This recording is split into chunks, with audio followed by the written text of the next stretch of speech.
we have to talk about OpenAI. There's so much been going on in the entire world of AI, and today we're gonna have a full plate with just OpenAI. I know there's tons of other stuff going on, but just OpenAI has been through ups and downs and ups and downs recently and is finding itself currently in a controversy with Scarlett Johansson.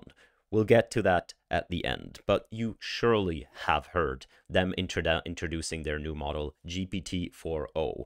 O stands for Omni, and it is a model that breaks out of the text modality and can natively interact with things like images, voice, and so on. Now, ChatGPT previously had a voice mode, but it did it in a multi-stage way. So it first transcribed voice input into text, then it let a text model handle the text, and then it used text-to-voice synthesis in order to make a speech output.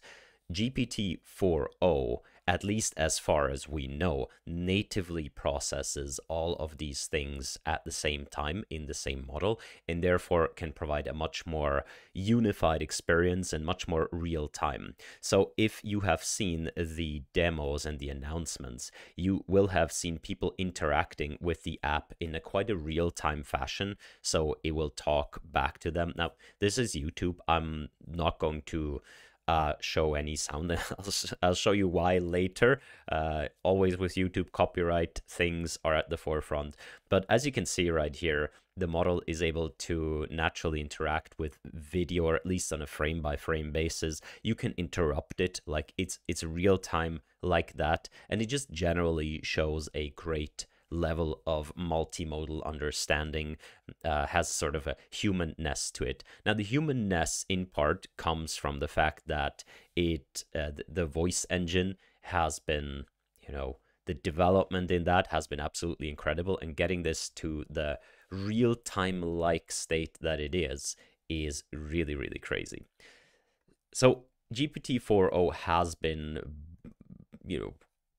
evaluated by people, and it's been evaluated in a quite a special way. There is this chatbot arena by LMSys.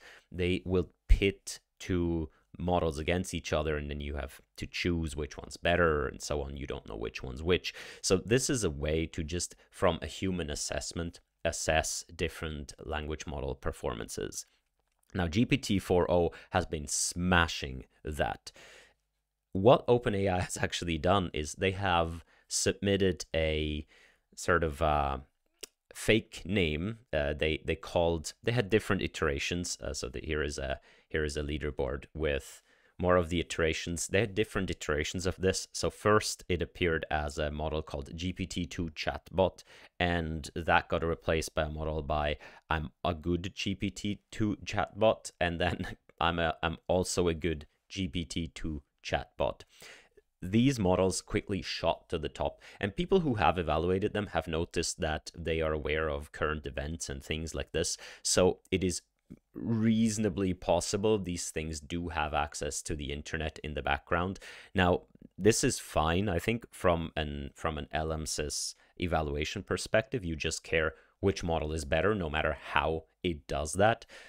But OpenAI essentially used a arena, a leaderboard, in order to do some evaluations, but I really think it's just a marketing campaign for them. So I think this is the new world. Things that have been infrastructure that has been put in place in order to help us determine, what's good, what's bad, and so on, is now being hijacked by these companies in order to do some for free guerrilla marketing of their new products, essentially. So we'll have to contend with that. Again, it doesn't seem to be against the rules necessarily, but it is special that obviously companies consider this marketing avenue, but we'll have to grapple with the fact that we are no longer in the world of researching AI. We are in the world of productizing and making money off of that. Some people have evaluated, I want to highlight this here from Bindu Reddy, who has done early evaluations, but I see this mirrored across the spectrum in that generally people find GPT-4o to be better Of course, with internet access and so on, it is able to deliver more current results and so on, more relevant results to the user inputs. However, it does tend to suffer a little bit on the more difficult sort of coding tasks and so on.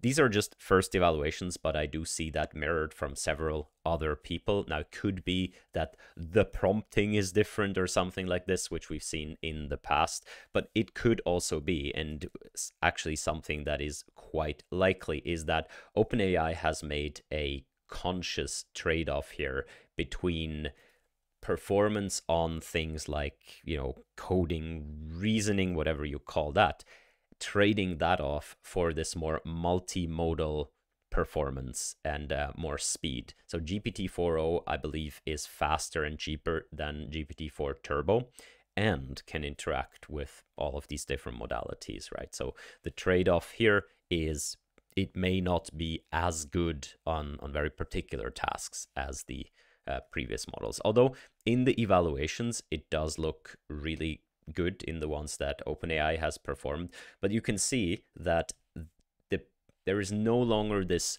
ultimate push to deliver like orders of magnitude better performance in these benchmarks. Rather, hey, can we expand? Can we make it into a better product? So being faster, being cheaper is more important nowadays than being better in terms of performance, better in terms of benchmark. And I think that is the direction the field is going. That's when you build a product, that's what you focus on rather than some numbers in a benchmark. Nevertheless, their evaluations are GPT-4o is pretty good.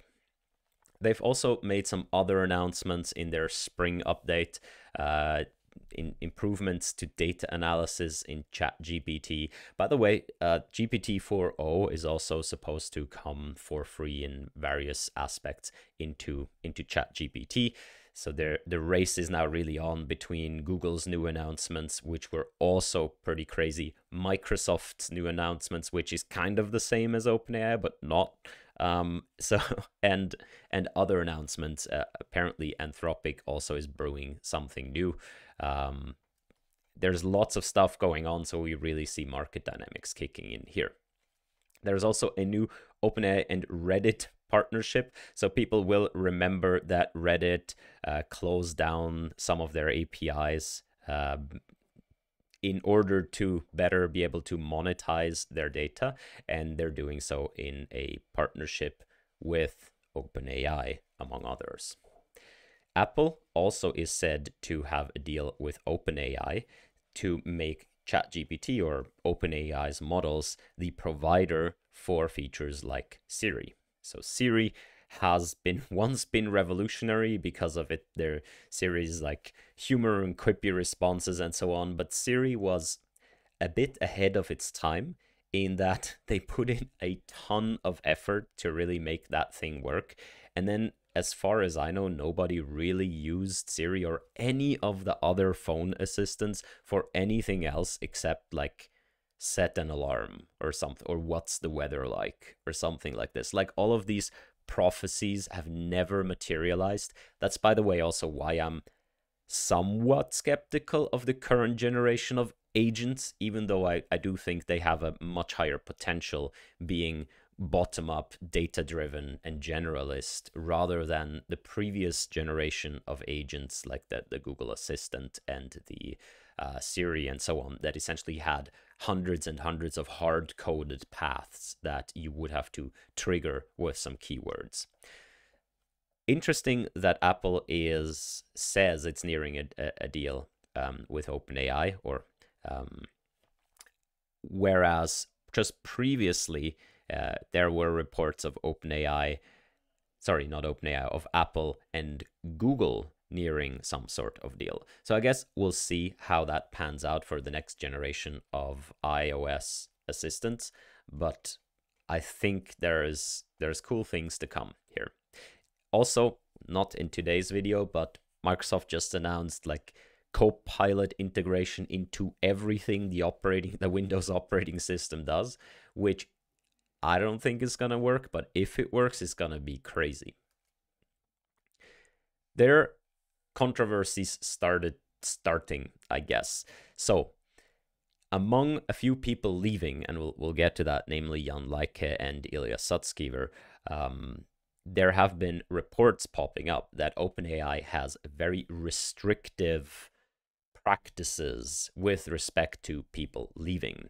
So the way that this works, and you can read more about this in this Vox article, the way that supposedly it works, and some people ex-OpenAI have confirmed this, is that they give you part of your salary, a significant part of your salary, in participation units, which are essentially shares, but not really shares.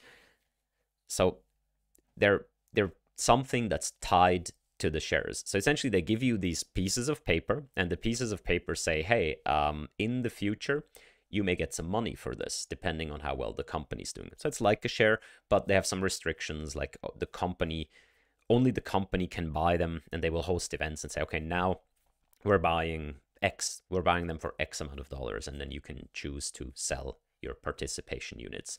So once you leave, it is expected that you keep part of them. That's called vesting.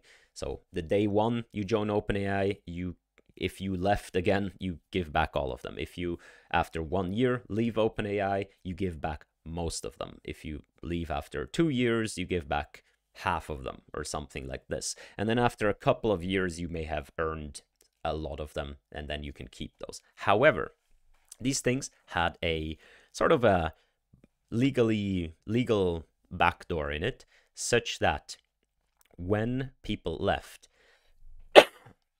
sorry, they were forced to sign a very comprehensive non-disclosure and non-disparagement agreement that would prevent them from ever in their life, basically, saying anything bad about OpenAI to anyone, or, you know, pretty much talk about anything at all. And if they did, they would lose their participation units, or if they didn't sign that, they would lose all the participation units. And that is, there are such things, but that seems a bit overly strict and overly draconic. So other leaders have come out, for example, Sumit Chintala has come out and saying, holding your already earned stock compensation hostage over signing a non-disparagement clause is not normal, pretty sketchy and sleazy. It's sleazier when a supermajority of your compensation comes in the form of stocks.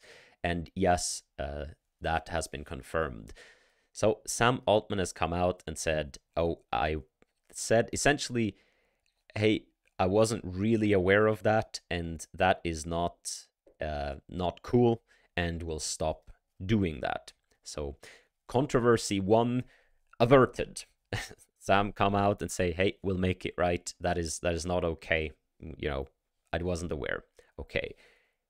Then I already announced some people leaving, notably Ilya Sutskever, after not having been seen for a while. I guess it's become a meme, but finally announcing that Ilya will leave OpenAI, and company has been great and wishes the best to the people staying, and that he will share details in due time. Yeah, we're also excited for what comes next. Obviously, Ilya Sutskever has been a massive contributor to the field, and probably also to OpenAI itself. So him leaving is a tragedy for OpenAI. There's nothing short of a tragedy for their ability to, in the future, push what's possible and really envision future breakthroughs. It's only because of people like Ilya seeing when nobody else saw what could be done with scale and how to do it, and just going for it. Like, not him alone for sure, but people like him who made it possible that we're in the situation we're in right now. So also Sam Altman making a statement about Ilya parting, very sad, obviously. That resonates with all of us. The next person leaving, Jan Leike, also announcing yesterday was my last day as head of alignment, super alignment lead, and executive at OpenAI, highlighting the things that the team around Jan has done, wishing the best to everyone staying.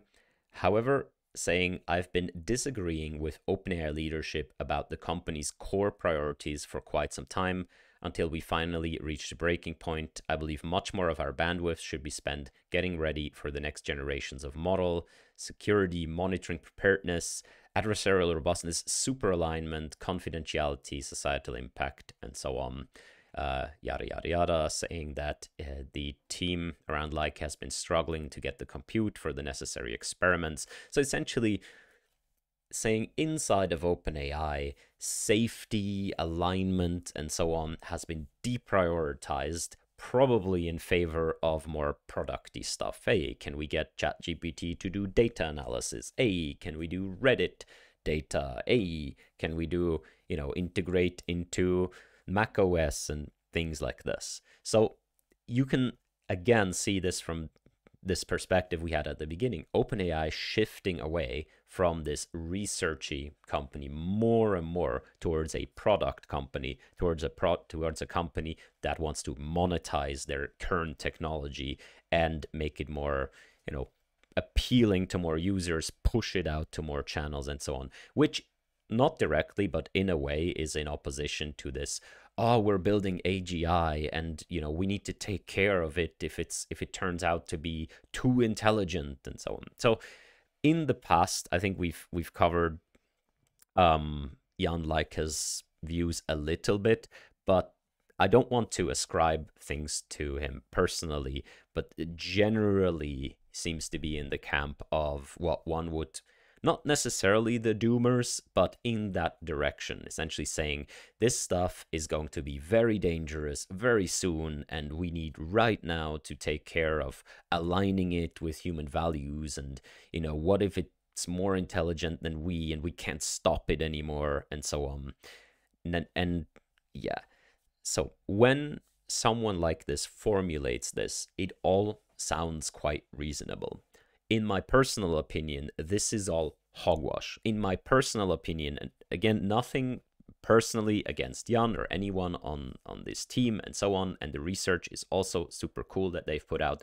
In my personal opinion, deprioritizing this makes OpenAI a lot stronger, and probably the causation is differently, right? They want to be a lot stronger, and therefore they deprioritize this stuff, because at the end of the day, just again my personal opinion, we are nowhere near the danger of AGI being misaligned or anything like this. Like, yeah, people can make deep fakes and things like this, but super alignment, like that's at some point you get into fairy tale territory.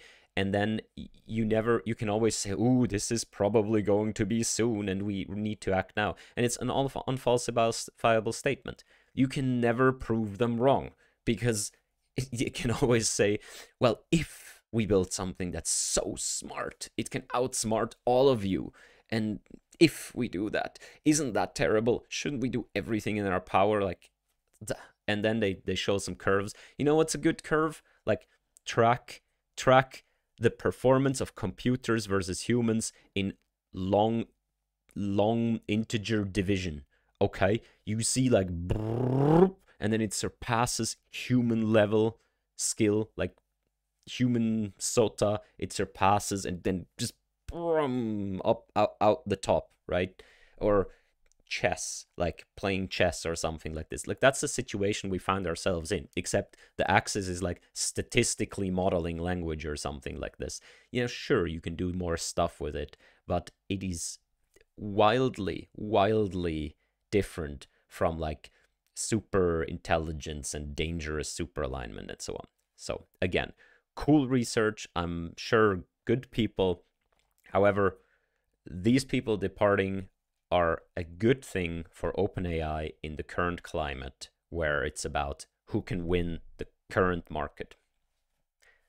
My opinion.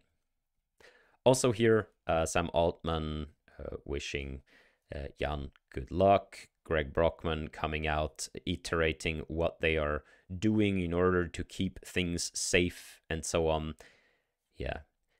Which is also something, right? You can like something's gonna go wrong at some point. Like someone will use one of these language models to do something bad. Not saying someone has done that already, but then everyone will point fingers, right? But ultimately, like, how much stuff has happened so far? With all the meta open sourcing llama and so on, like, how many world destructions have we seen? But you can never, like, it's obvious, but you can never convince those people. Those people will always be like, yeah, those are the models now. Once we build the true super intelligence, like, get out. All right, next controversy, final controversy for today.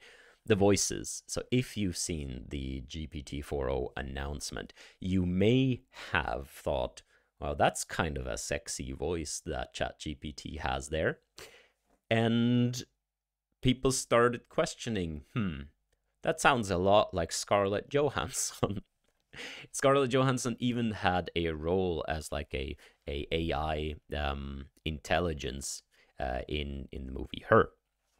Now, this all has led OpenAI to release a blog post saying how the voices for ChatGPT were chosen, that they have received professional submissions for voicing these things. They talked about, they talked with the actors about using the voice and about AI and so on, and saying, we believe that AI voice should not deliberately mimic a celebrity's distinctive voice. Sky, which is the particular voice they showed, voice is not an imitation of Scarlett Johansson, but belongs to a different professional actress. Using her own natural speaking voice to protect their privacy, we cannot share the names of our voice talents. And again, saying how their casting process went and so on.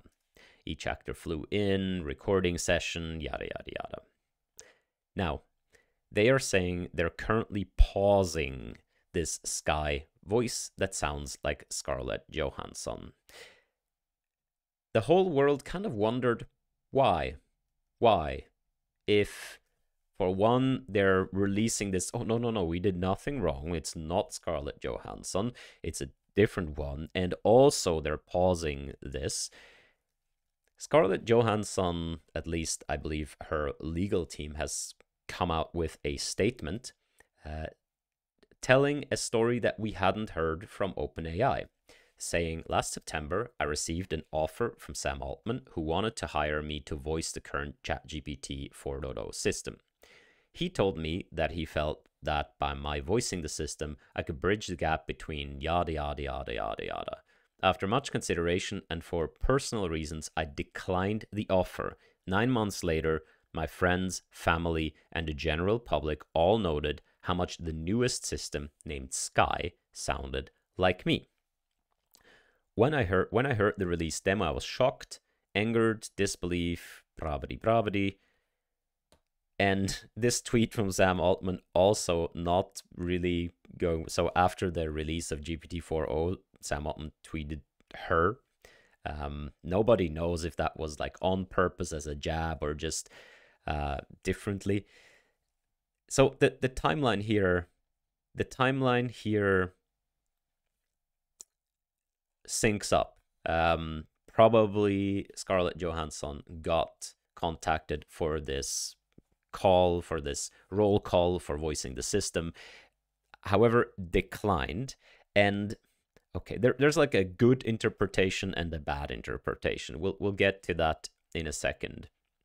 So they Johansson says, I was forced to hire a legal counsel who wrote 2 letters to Mr. Altman and OpenAI, setting out what they had done by asking them to detail the exact process by which they created the Sky voice. Consequently, OpenAI reluctantly agreed to take down the Sky voice.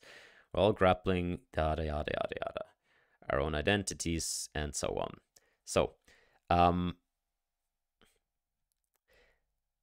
the good interpretation of this. Oh, sorry, there's this paragraph too. 2 days before the ChatGPT 4o demo was released, Mr. Altman contacted my agent asking me to reconsider before we could connect. The system was out there. Okay. So the good interpretation is Sam Altman really wanted something like the movie Her, thought, hey, wouldn't it be a great idea to contact Scarlett Johansson directly? That'd be really cool if she did the voice and so on. That'd be amazing.